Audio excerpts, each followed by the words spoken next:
যখন তোমার বিছনায় ডাকবে সব কাজ ফেলে রেখে স্বামীর ডাকে সাড়া দিতে হবে, কোনো অজুহাত চলবে না। হাঁস মুরগি ছাগল ভেড়া জমি জায়গা চাষবাস নফল নামাজ পড়ছো তাও ছেড়ে দাও, স্বামী ডেকেছে চলে যাও। কিন্তু এখনকার দুটো একটা মুখ্য নারী আছে, একটু দাঁড়াও 15 মিনিট দেরি করো, সিরিয়ালটা দেখে নি, সিরিয়ালটা দেখে নি, দাঁড়াও, এ বইটা আর 8 ঘন্টা বাকি আছে, তুমি ঘুমো না, আমি যাচ্ছি আর 8 ঘন্টা বাকি আছে। এরকম নাটকবাজি করে না, করে না? জোরে বলেন।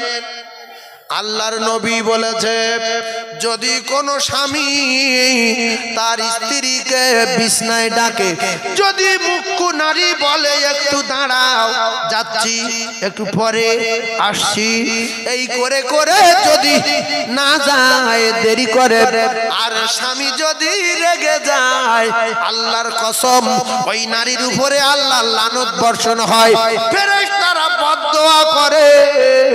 বই দেখতে দেখতে দেরি করলো গেল না, আল্লাহর নবী জানান স্বামী রেগে গেছে। আর এই সখিনার মা রাতের বেলা গিয়ে 1 ঘন্টা পরে গিয়ে পাশে শুয়েছে, শুয়ে দাপনায় হাত দিয়ে বলতে ঘরো এদিক ঘরো। তখন কিন্তু সব একটু তন্দ্রা মতো এসছে আর রেগে আগুন হয়ে চুপ করে রয়েছে। তখন বলছে এক কামারিতে দাঁত ভাঙা দেবো, ঘর দি ঘর ঘর ওদিক ঘর। মেয়েটা বলল ঠিক আছে আজকের ঘুরে সত্যি, কাল ফেসিয়ে দেবো, তোমার জব্দ করে দেবো, কালকের পাক খাইয়ে নেবো, কারণ তুমি কিরকম পুরুষ আমি জানি, তুমি রেগে গিয়ে বেশিক্ষণ থাকতে পারো না, আবার আমার সঙ্গে মিশে যাও, আজকের আমি ঘুরে শুলাম।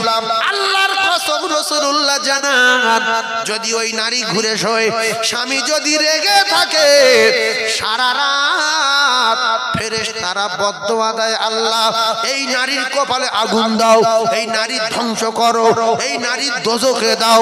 রাসূলুল্লাহ জানান ওই নারী যদি রাতের বেলা মারা যায়, স্বামী যদি রেগে যায়, রেগে থাকে, স্ত্রী যদি মারা যায়, ওই স্ত্রীর ঠিকানা জাহান্নাম, জাহান্নাম, জাহান্নাম।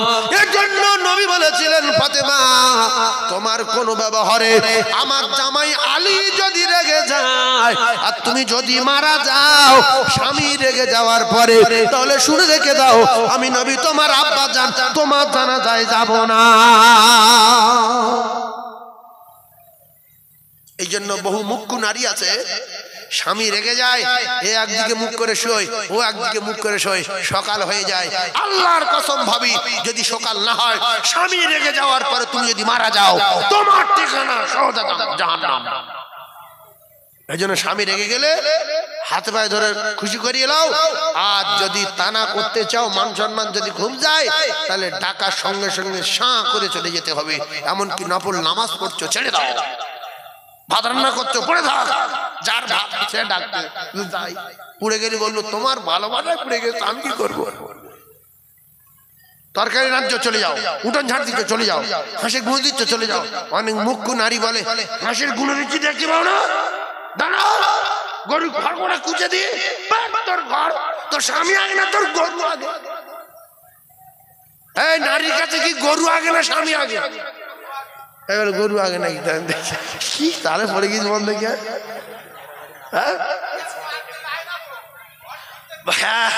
এর গা কপাল আগুন লাগবে, কলিজার টুকরা ভাইরা আমার বোঝার চেষ্টা করুন।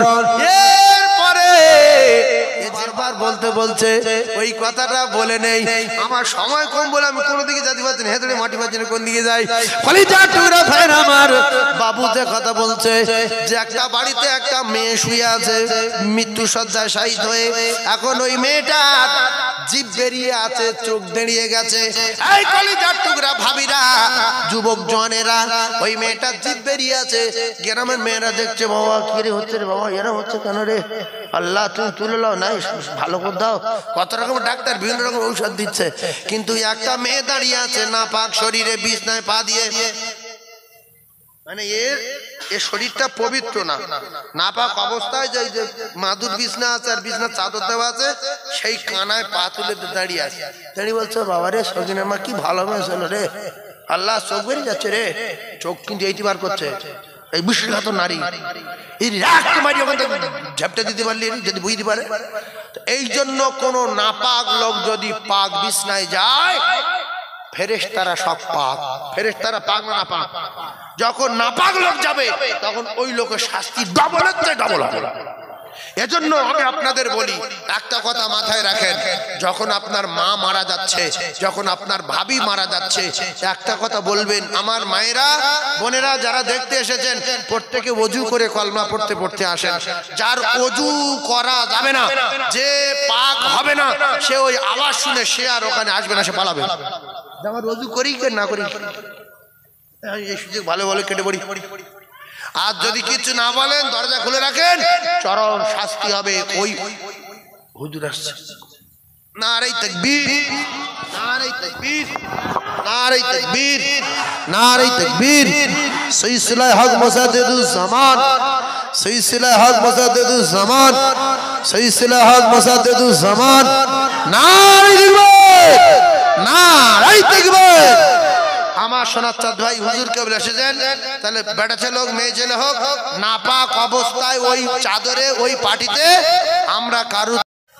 এই দেখেন একটা কথা কি বলবো শোনেন, আমার এই বাবু বা কমিটির ছেলেরা বলতে হুজুর সেই মোড়া বাড়ি সেই মেয়েরা কি করে কাঁদে সেইটা বলতে। আসলে ব্যাপারটা কাঁদে না, ব্যাপারটা ওই কোরআন শরীফ পড়ে।